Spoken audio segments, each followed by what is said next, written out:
dear self. Paulit-ulit ka mang pinaluha ng mga taong minahal mo ng lubusan?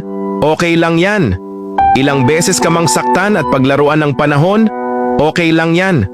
Lokohin ka man ng mga taong sobra mong pinagkatiwalaan, pero palagi mong tandaan na may isang taong yayakap sa'yo at iparamdamdam na mahalaga ka, na kamahal-mahal ka, at higit sa lahat na deserve mo ang protektahan at ingatan.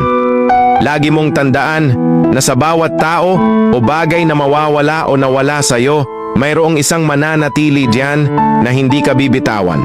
Madapa ka man sa takbo ng panahon at masugutan ng paulit-ulit na pagkakataon, okay lang yan. Dahil darating yung oras na may taong dadating sa buhay mo na magbibigay ng pagmamahal na pinagdasal at pinangarap mo. Yung taong hindi mo hinanap pero kusang dumating. Yung taong yayakap sa'yo kapag malungkot ka. Yung taong pupunasan ang iyong mga luha tuwing umiiyak ka. Yung taong kasama mong bubuo ng mga pangarap niyong dalawa at sasamahan ka hanggang dulo. Deserve mo ang mahalin at maging masaya.